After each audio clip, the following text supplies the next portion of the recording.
சமத்துவ பொங்கல் கேப்டன் அவர்களுடைய ஆசீர்வாதத்துடன் எங்களுடைய தலைமை கழக நிர்வாகிகள், மாவட்ட கழக செயலாளர்கள், பகுதி வட்டம் மகளிர் அணி சகோதரிகள், பொதுமக்கள் என்று அனைவரோடும் இன்றைக்கு பொங்கல் விழா நாம நடத்தியிருக்கோம்.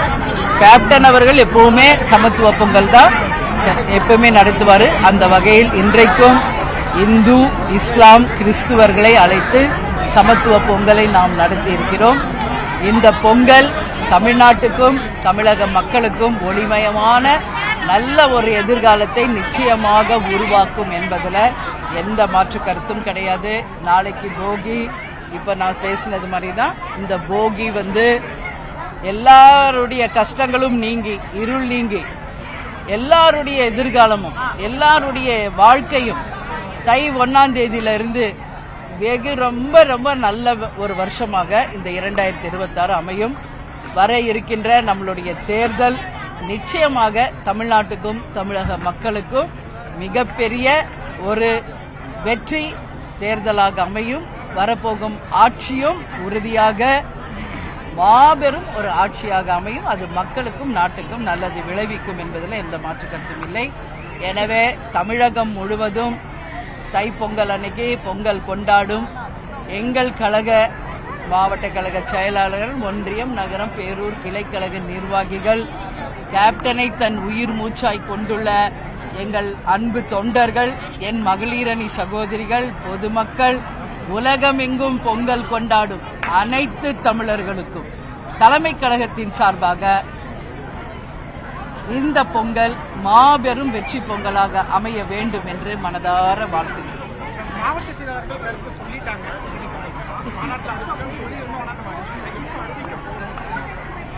நான் அன்னைக்கே அங்க சொன்னதுதான், மாவட்ட கழக செயலாளர்கள் அவங்க ஒப்பீனியனை சொல்லியிருக்காங்க. அன்னைக்கு நடந்த வாக்கெடுப்புல அது அவங்க யாரோட சேரணும், அவங்க கருத்து என்ன எல்லாமே கொடுத்திருக்காங்க. அது இன்றைக்கு நாங்க எங்க கவனத்தில் அதை எடுத்திருக்கிறோம். நான் இப்போ மாநாட்டில் சொன்னதுதான் இப்பவும் நான் சொல்ல போறேன். தை பிறந்தால் வழி பிறக்கும். உறுதியாக தேசிய முற்போக்கு திராவிட கழகம் மகத்தான ஒரு கூட்டணியை, நாட்டுக்கும் மக்களுக்கும் நல்லது நடக்கும் ஒரு மகத்தான கூட்டணியை நிச்சயமாக நாங்கள் அமைப்போம்.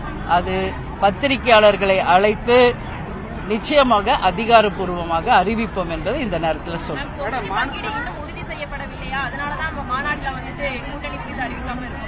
அப்படி இல்லமா, நான் மாநாட்டில் சொன்னதுதான். இன்னைக்கு வரைக்கும் திமுக கூட்டணியில ஏற்கனவே இருக்கிறவங்க தான் இருக்காங்க. புதிதாக யாரும் இணைகிறார்களா, எது ஃபைனல் கூட்டணி என்று ஆளும் கட்சியும் இன்னைக்கு வரைக்கும் அறிவிக்கல. எதிர்கட்சியில இருக்கும் அண்ணன் எடப்பாடியாரும், மத்திய அரசில் இருக்கும் பிஜேபியும், அவங்களும் அவங்க கூட்டணியில இவங்க எல்லாம் தான் இறுதியாக கூட்டணியில் இருப்பவர்கள் என்பதை இன்னைக்கு வரைக்கும் அறிவிக்கல. அப்படி இருக்கும் பொழுது நாமும் சிறிது சிந்தித்து ஒரு தெளிவான ஒரு நல்ல முடிவை எடுக்க வேண்டும் என்று ஒட்டுமொத்த மாவட்ட கழக செயலாளர்கள் அவங்க கருத்துல கூறியிருந்தாங்க. அந்த வகையில் நாங்க நிச்சயமாக ஒரு நல்ல முடிவை எடுப்போம் என்பதை இந்த நேரத்தில் கூட்டணி குறித்து பேசுவதற்கு தேமுதிக சார்பாக ஏதாவது குழு எதனா அமைக்கப்பட இருக்கா? ஏன்னா நீங்க கூட்டணி குறித்து முடிவு எடுத்துட்டேன் அப்படின்னு சொல்றீங்க. அப்ப அந்த கூட்டணி கட்சியோட பேச்சுவார்த்தை குழு எதனா அமைக்கப்பட இருக்கா? இல்ல, எங்க மாவட்ட கழக செயலாளர் ஆலோசனை கூட்டம் அன்னைக்கு நடந்து உங்க எல்லாருக்கும் தெரியும். வாக்கெடுப்பு மூலம் அவங்க ஒப்பீனியன் நாங்க வாங்கியிருக்கோம். எனவே இப்ப தை பிறந்தவுடனே நிச்சயம் தமிழ்நாட்டில் நிறைய மாற்றங்கள் நிகழும். அந்த மாற்றங்கள் அந்த கூட்டணியை உறுதி செய்யும். அந்த உறுதி செய்யப்பட்ட அந்த கூட்டணி யார் என்பதை எங்கள் மாவட்ட கழக செயலாளர்களை மீண்டும் அழைத்து ஒரு ஆலோசனை நடத்தி பத்திரிகையாளர்களாகிய உங்களை அனைவரையும் அழைத்துதான் நாங்கள் அதிகாரப்பூர்வமா அறிவிப்போம். இல்ல, கேப்டனை பொறுத்த வரைக்குங்க இந்த தொகுதியில தான் போட்டிடணும் அப்படி கிடையாது. அவர் மக்கள் தலைவர் கேப்டன். 234 தொகுதியிலுமே போட்டியிடக்கூடியவர் தான் அவரு. அதனால அவர் நின்று ஜெயிச்சது 2 தொகுதி உங்களுக்கு தெரியும். ஒன்று தலைவருக்கும் தேமுதிகவுக்கும் வெற்றி கொடுத்த விருதாசலம். அந்த முத்தாய்ப்பாக தான் அந்த வெற்றியை கொடுத்த கடலூர் மாவட்டத்தில் நம்மளுடைய மக்கள் உரிமை மீட்பு மாநாடு, அந்த மாநாடை நடத்தியிருக்கோம். இன்னொன்று கள்ளக்குறிச்சி தொகுதியில ரிஷிவந்தியம் தொகுதி, அங்கு ஜெயிச்சு எதிர்கட்சி தலைவராக வந்தார். அதனால இன்னும் டைம் இருக்கு. யார் யார் போட்டிடுறாங்க, எந்த தொகுதியில போட்டிடுறாங்க என்பதையெல்லாம் இன்னும் நம்ம வந்து டிசைட் பண்ணல. நிச்சயம் கூட்டணி முடிவானவுடனே அந்த தொகுதிகளில் யார் போட்டியிடுகிறார்கள் என்பதை உங்களுக்கு அறிவிப்போம்.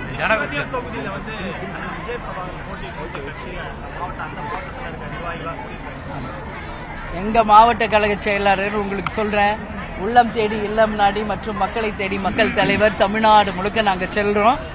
அந்தந்த மாவட்ட செயலாளர் அவங்க ஒரு தொகுதியில, அவங்க மாவட்டத்தில் ஒரு தொகுதியில இங்கதான் நீங்க போட்டியிடணும் என்று எல்லாரும் அவங்கவுங்க விருப்பத்தை சொல்லிட்டு இருக்காங்க. ஆனா ஃபைனலா யார் எந்த தொகுதி என்பது இப்ப நம்ம சொல்ல முடியாது. அதுக்கான டைம் வரும்போது நான் சொல்றேன். அவரு கேப்டன் சாருக்கு வந்து முதல்ல எதிர்கட்சி தலைவர் என்ற பதவியை கொடுத்த தொகுதி ரிஷோனி தொகுதி. அதனால கேப்டன் அவரோட குடும்பத்துல இருந்து யாரா ஒருத்தராச்சும் இங்க போட்டியிடணும் விருப்பப்படுறாங்க. அதை எப்படி பாக்குறீங்க? அதாங்க நான் இப்ப சொன்னதுதான். 234 தொகுதியிலுமே எங்க மாவட்ட செயலர் எங்க மாவட்டத்தில் போட்டியிடுங்கன்னு சொல்றாங்க. நீங்க சொன்ன மாதிரி தலைவருக்கு ரிஷிவந்தியன் தொகுதி வெற்றி எதிர்கட்சி ஆனாரு. அந்த மாவட்ட செயலர் இங்கதான் இருக்காரு கருணா. அவங்க மாவட்டத்தின் சார்பா அவங்க கோரிக்கை வைக்கிறாங்க. ஆனா இப்ப நான் வந்து அதை சொல்ல முடியாது. ஏன்னா ஃபர்ஸ்ட் கூட்டணி முடிவாகணும், அதுக்கப்புறம் எண்ணிக்கை, அப்புறம் தொகுதிகள், அதற்கு பிறகுதான் யார் யார் எந்த தொகுதியில் போட்டியிடுகிறார்கள் என்பதை உங்களுக்கு நாங்க சொல்ல முடியும். ஜனவரி மாதத்துக்குள்ள அந்த முடிவை அறிவிப்பீங்க? கண்டிப்பாக அதுக்குள்ள முடியும் என்பதை நானும் நம்புறேன் உங்களை மாதிரி. ஏன்னா அதுக்கப்புறம் வந்து எங்களுக்கு 4ஆம் கட்ட பிரச்சாரம் ஒன்று இருக்கு. கன்னியாகுமரி டு விருதுநகர் அந்த மக்களை தேடி மக்கள் தலைவர் மற்றும் உள்ளம் தேடி இல்லம் நாடி அதுவும் இருக்கு. விருப்ப மனு வாங்க வேண்டி இருக்கு. நிறைய ஒர்க் இருக்குங்க. நிச்சயம் ஜனவரிக்குள்ள முடிக்கணும் தான் நாங்களும் நினைக்கிறோம். நடக்கும் என்பதையும் நான் நம்புறேன்.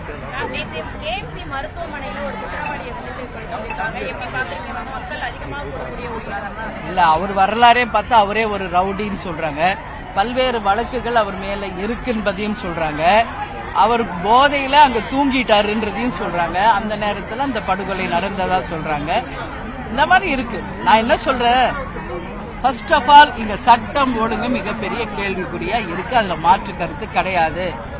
நேற்று தினந்தோறும் இது மாதிரி பல்வேறு விதமான படுகொலைகள் தமிழ்நாடு முழுக்க நடந்துகிட்டு தான் இருக்கு. ஒரு இடம் இல்ல, 2 இடம் இல்ல. அதே மாதிரி போராட்ட களத்துல இன்னைக்கு இடைநிலை ஆசிரியர்கள் ஒரு பக்கம் போராடிக்கிட்டே தான் இருக்காங்க. நாங்களும் பார்த்துட்டு தான் இருக்கோம். செவிலியர்களை அழைச்சு அவங்கள வந்து அவங்க கேட்டதை நாங்க செய்வோம்னு சொல்லியிருக்கு அரசு. அதே மாதிரி தூய்மை பணியாளர்களையும் அழைத்து அவங்களுடைய கோரிக்கை நிறைவேற்றப்படும் நேற்று சொல்லியிருக்காங்க. அதே மாதிரி தான் இடைநிலை ஆசிரியர்களையும் அழைத்து அவர்கள் கோரிக்கையை அரசு நிச்சயமாக மறுபரிசீலனை செய்து அந்த கோரிக்கைகளை நிறைவேற்ற வேண்டும் என்று இன்னைக்கு தலைமை கழகத்தின் சார்பாக நாங்கள் கேட்டுக்கிறோம். எனவே அவங்க போராட்டமும் வெற்றி பெற வேண்டும் என்று இந்த நேரத்தில் அவங்கள வாழ்த்துறோம். நன்றி, வணக்கம்.